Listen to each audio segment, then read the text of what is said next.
প্রায় ১৬শত মানুষের জীবনদানের মাধ্যমে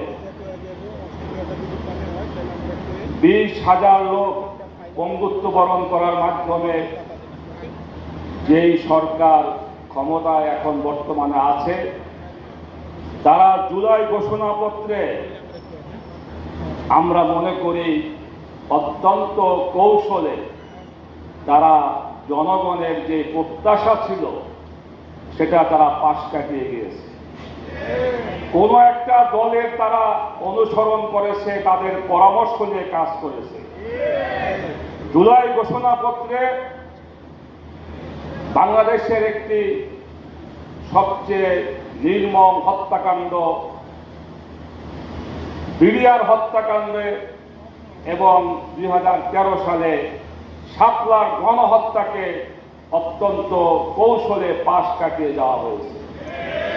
আমরা জুলাই ঘোষণাপত্রকে অবিলম্বে সংশোধন করে জনগণের প্রত্যাশা অনুযায়ী তা আবার ঠিক করতে হবে।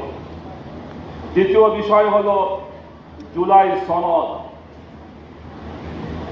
জুলাই সনদ যদি বাস্তবায়ন না হয়, জুলাই সনদের যদি আইনি ভিত্তি দেওয়া না হয়, তাহলে ২৪শে জুলাই গণ অভ্যুত্থান ছিনতাই হয়ে যাবে।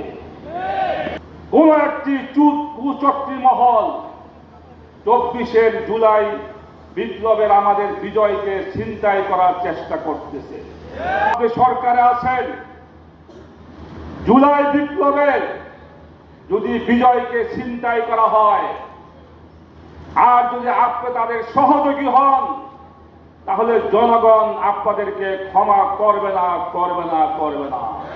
আজকের এই সেমিনার থেকে বলি, আগামী নির্বাচনের আগে জুলাই সনদের আইনি ভিত্তি প্রদান করতে হবে। আপনি ফেব্রুয়ারিতে জাতীয় নির্বাচন ডিক্লারেশন করেছেন, আমরা এতে আপত্তি করি না। তবে খুনি শেখ হাসিনা তার সাংবিধানিক কাঠামোতে আগামী নির্বাচন হলে সেই নির্বাচন প্রশ্নবিদ্ধ হবে। সেই নির্বাচনে জনগণ অংশগ্রহণ করবে না, তাও সন্দেহ রয়েছে।